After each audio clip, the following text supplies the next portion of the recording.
नमस्कार मेरे प्यारे विद्यार्थियों, आप सभी का स्वागत है आपके अपने प्यारे से YouTube channel Pradeep sir education पे। लगातार मैं आप सभी को 21 तारीख का जो पेपर आने वाला है विज्ञान का, उसके लिए मोस्ट टाइम पे क्वेश्चंस और ऑब्जेक्टिव क्वेश्चन प्रोवाइड करा रहा हूं। पहले क्वेश्चंस आप देखेंगे, उसके बाद सही विकल्प, रिक्त स्थान और एक वाक्य के प्रश्नों को देखेंगे मेरे प्यारे विद्यार्थियों। तो आप सभी हमारे साथ बने रहिए मेरे प्यारे विद्यार्थियों। चैनल पर नए हैं तो चैनल को सब्सक्राइब कर लीजिएगा और अपने प्यारे दोस्तों को भेज दीजिएगा और कमेंट्स करिएगा कि अगला पार्ट जल्दी डाउनलोड करें। तो मेरे प्यारे विद्यार्थियों, पहले आप क्वेश्चंस देख लीजिए। 4 पार्ट के कार्बन का सामान्य परिचय देना है आपको, कार्बनिक यौगिक से संबंधित वर्जलिस का सिद्धांत लिखना है। मैं सब आगे बढ़ा रहा हूँ, ये आप पढ़ने वाले हैं ये चीजें, है ना। ये आप सब चीजें देख लीजिए। ये बिल्कुल IUPAC क्या है, कार्बनिक यौगिक का IUPAC नामकरण कैसे किया जाता है, संतृप्त कार्बन असंतृप्त कार्बन में अंतर, ये मोस्ट है। हाइड्रोकार्बन क्या है, ये मोस्ट है। हाँ, कार्बनिक यौगिक और हाइड्रोकार्बन यौगिक में अंतर, ग्रेफाइट के प्रमुख गुण उपयोग, ये आपको देख लीजिए। पेपर सजाती है श्रेणी का, ये आपको पेपर में मिलेगा ही मिलेगा, 100% मिलेगा मेरे प्यारे विद्यार्थियों, ठीक है ना। ये आप चिंता नहीं करिए, ये प्रश्न हम पढ़ने वाले, ज्यादा प्रश्न नहीं है। हाइड्रोजन करंट क्या है, साबुन की सफाई प्रक्रिया विधि समझे, किण्वन से आप क्या समझती है। अब मुख्य क्या है, ये है सही विकल्प चुनकर लिखना है। 30 रिक्त स्थान भी इसमें बताऊंगा और 30 एक वाक्य उत्तर भी बताऊंगा मैं आपको, ठीक है ना। तो अब देखिए इसमें क्या है, सबसे पहले तो आप देख लीजिए कार्बन का सामान्य परिचय क्या है। कार्बन शब्द लैटिन भाषा के कार्बो शब्द से लिया गया है, जिसका अर्थ है कोयला या चारकोल। कार्बन एक आधातु है, ठीक है। ये इसके संकेत है, परमाणु क्रमांक है, परमाणु भार है, प्रदर्शन, सब कुछ A to Z मिलेगा आपको इसमें, ठीक है ना मेरे प्यारे विद्यार्थियों। अब आगे बढ़ेंगे तो ये देखिए कार्बन यौगिक संबंधित वर्जलिस का सिद्धांत लिख दीजिए, ठीक है ना। आगे बढ़ेंगे मेरे प्यारे विद्यार्थी, बिल्कुल सरल। कार्बनिक यौगिकों से संबंधित सिद्धांत खंडन किसने किया है, इलेक्ट्रॉन बिंदु संरचना क्या है, इसका प्रदर्शन कैसे होता है, ये सब आते हैं पेपर में, है ना। ये चीज याद रखिएगा आप लोग, ठीक है ना। मुख्य अपना सही विकल्प है। मैंने ये नोट्स इसलिए बनवा देता हूँ, किसी के पास पढ़ने के लिए ना हो मेरे प्यारे विद्यार्थियों तो वीडियो रोक के उस क्वेश्चन को लिख सकता है, ठीक है ना। आगे ये रासायनिक बंध किसे कहते हैं, कितने प्रकार के होते हैं, आप देख सकते हैं बाकायदा, कोई दिक्कत नहीं है, ठीक है ना। आगे बढ़ेंगे तो सहसंयोजी बंध, ठीक है। मतलब ये सब सरल, इनको बेटा ये तो आपके स्कूलों में ऐसा नहीं कराया होगा जितना सरल मैं आपको बता रहा हूं, है ना। आपके स्कूलों में भी बिल्कुल ताकत भरी सब बताते हैं, बिल्कुल, ठीक है ना मेरे प्यारे। ये तो आपके स्कूल में नहीं बताया होगा मेरे प्यारे विद्यार्थियों, जो मैं बता रहा हूं आप सभी लोगों को, ठीक है। आगे बढ़ते चलेंगे ऐसी। ये देखिए विद्युत संयोजी यौगिकों, आयनिक यौगिकों के प्रमुख 4 लक्षण, सहसंयोजी यौगिकों के 4 लक्षण, ये सब सरल। ये प्रश्न तो बुक में भी ढूंढना मुश्किल हो जाता है फिर टीचर्स को भी आपके। कार्बन प्रमुख सहसंयोजी बंध क्यों बनाया जाता है, ठीक है ना। ये सब प्रश्न, 9वां प्रश्न आप देख सकते हैं, फिर 10वां प्रश्न आप देख सकते हैं। आप अपर रूप किसे कहते हैं, कार्बन के प्रमुख रूप है ना। आगे बढ़ेंगे, हीरा के प्रमुख गुण उपयोग आ जाता है पेपर में, मोस्ट है। ग्रेफाइट के प्रमुख गुण ये उपयोग, ये भी मोस्ट है। कार्बनिक यौगिकों और हाइड्रोकार्बन में अंतर, ये तो जानते ही आप, बिल्कुल दिक्कत ही नहीं है, इसमें तो आएगा ही आएगा ये तो। आगे बढ़ते चल रहा हूं मैं ऐसी, है ना। हाइड्रोकार्बन क्या है, प्रकार लिखना है इसको, संतृप्त असंतृप्त, ये तो आता ही है। और संतृप्त और असंतृप्त में क्या आ जाता है मेरे प्यारे विद्यार्थियों, अंतर, जो मोस्ट है, जो मोस्ट है मेरे प्यारे विद्यार्थी। ये देखिए इसका प्रथम सदस्य मीथेन, इसका प्रथम सदस्य एथीन है, थाइन है, इसका एल्केन, एल्कीन, एल्काइन, ये सब सरल है मेरे प्यारे विद्यार्थी, ठीक है ना।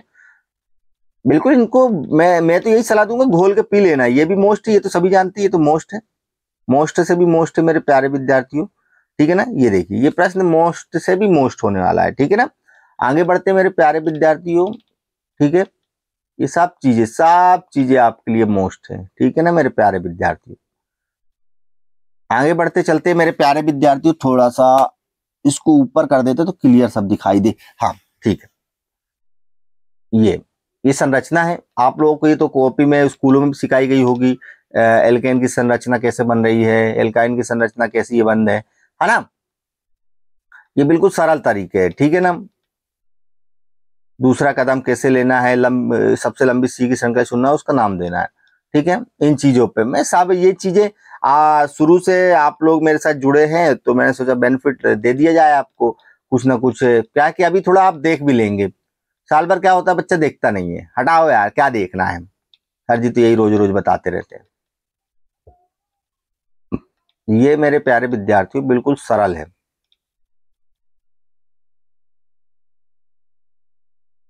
बिल्कुल सरल से सरल मेरे प्यारे विद्यार्थियों, मैं आपको बता नहीं सकता कितना सरल है ये चीजें। सब कुछ सरल, सब कुछ सरल, सब कुछ सरल। ठीक है, चलो जल्दी जल्दी चलते हैं हम लोग ऑब्जेक्टिव की तरफ, जो आप इंतजार कर रहे हैं, तो मैं उनकी ओर लेके जाता हूं आपको जल्दी से, है ना। ये धीरे धीरे आगे बढ़ा रहा हूं, तो इससे क्या होगा, आप लोग धीरे धीरे अगर कोई भी जरूरत हो तो वीडियो आप लोग पॉज करके इसको देख सकते हैं, ठीक है ना मेरे प्यारे विद्यार्थी। ये समसंयोजित श्रेणी क्या है, इसके गुण लिखिए, ठीक है ना। ये सब सरल, मैं आगे बढ़ रहा हूँ धीरे धीरे, आपको जो भी जरूरत हो उस पर वीडियो रोक कर उस प्रश्न को आप लिख सकते हैं बाकायदा अच्छे तरीके से, ठीक है ना। बिल्कुल सरल से सरल तरीका मैंने बताया। ये कौन सा था भैया, कार्बन यौगिकों के रासायनिक गुणधर्म, ये आते हैं, है ना। बिल्कुल, एथनॉल, एथनोइक अम्ल, ठीक है, ये भी आता है मेरे प्यारे विद्यार्थियों। ये सबसे मोस्ट है, अंतर याद कर लें, प्रश्न आएगा तो प्रश्न लिख देंगे। एथनॉल और एथनोइक का अम्ल का अंतर आप ये सिर्फ ये लिख लीजिए, ठीक है। साबुनीकरण से आप क्या समझते हैं, इसका समीकरण लिखिए। प्रतिस्थापन अभिक्रिया से आप क्या समझते हैं, उदाहरण दीजिए। डिटर्जेंट साबुन की अपेक्षा अच्छे सफाई करता है, क्यों करता है भैया। साबुन और अपमार्जक में 4 अंतर, ये तो आप जानते हैं, मोस्ट है, आपके स्कूल में ही बताया होगा। मोस्ट, ये मोस्ट तो टीचर्स अपने को बता ही देते हैं, ठीक है ना। ये संरचना करने के लिए आ जाती है, तो इसको बाकायदा अच्छे से कर लीजिएगा आप लोग पेपर में, और बाकायदा भी प्रैक्टिस भी कर लीजिएगा, मैं आपको बता रहा हूँ तो, है ना। क्या आप डिटर्जेंट का उपयोग बता सकते हैं, कोई जल कठोर है कि नहीं, ये भी अगर आ गया तो सरल ही है। ये मेन तो ये बिंदु आते हैं, इलेक्ट्रॉन बिंदु संरचना बनाइए, तो देखिए बिल्कुल ये क्या है, एथनोइक अम्ल, H2S का, प्रोपोनोन का, F2 का, ये सब आपको ही बनाना है मेरे प्यारे विद्यार्थी, मुझे नहीं बनाना है। ये आप प्रैक्टिस करेंगे तब आपसे बनेगा, और ये बिल्कुल सरल नंबर मिलते हैं इसके, याद रखिएगा मेरे प्यारे विद्यार्थियों। हाइड्रोजनीकरण क्या है, साबुन की सफाई प्रक्रिया की क्रिया विधि लिखिए, ये भी देख लीजिए, बिल्कुल सरल। आप लोगों को कठिन लग जाए वो अलग चीज है, किरणवन से आप क्या समझते हैं, ये भी बिल्कुल सरल है, ये भी पेपर में आता है, ये चीज याद रखिएगा मेरे प्यारे विद्यार्थियों, बार बार मैं सलाह दे रहा हूं आप सभी लोगों को। चलिए, सही विकल्प जो हमारा मोस्ट है, भूपर्पटी में खनिज के रूप में कितने प्रतिशत कार्बन उपस्थित होता है, तो क्या है आंसर इसका, देख लीजिए आंसर नीले में दिया हुआ 0.02%। भूपर्पटी में खनिज के रूप में क्या उपस्थित होता है, तो देखिए कार्बोनेटी, हाइड्रोजन करण, हाइड्रोजन, कोयला, प्रोटीशन, ये उपरोक्त सभी, तो सभी भैया, सभी सभी। कार्बन के सबसे बाहरी कोष में कितने इलेक्ट्रॉन होते हैं, 4 होते हैं।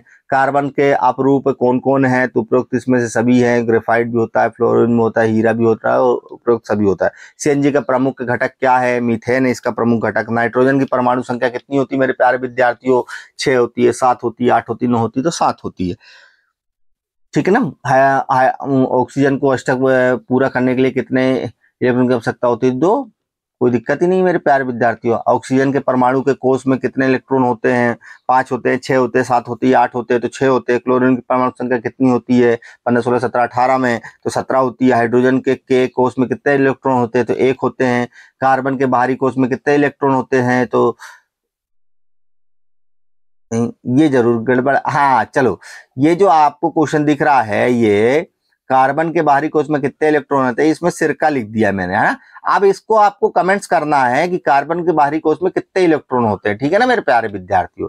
वायुमंडल में कार्बन लिए रूप में उपस्थित होता है कि, है ना, तो अल्प मात्रा में CO एवं CO2 के रूप में। अमोनिया में एक अणु NH3 में है, केवल एकल बंध में होता है, ठीक है ना। ये प्रश्न आप लोग बाकायदा अच्छे से देख लीजिए मेरे प्यारे विद्यार्थियों, मैं आगे ऐसी बढ़ाता चला जाऊंगा। एथनोइक सजातीय श्रेणी के सदस्य यौगिक H3CH2CHO का नाम क्या होगा, निम्नलिखित कौन सा सजातीय श्रेणी के सदस्य है, नहीं है। तो मेरे प्यारे विद्यार्थी, ये सही विकल्प है आपके लिए, मैं धीरे धीरे बढ़ा रहा हूँ मेरे प्यारे विद्यार्थियों, तो आप लोग इसको बाकायदा देखते जाइए अच्छे से, और जो आपको लगे पढ़ने लायक पढ़ लीजिए। मेरा तो काम बताना यही कि सभी अच्छे से पढ़ के जाइए, क्योंकि कम नंबर हमें विज्ञान में 75 में 75 लाना है ना। इस चीज का विशेष ध्यान रखिएगा, 75 में 75 लाना बहुत जरूरी है।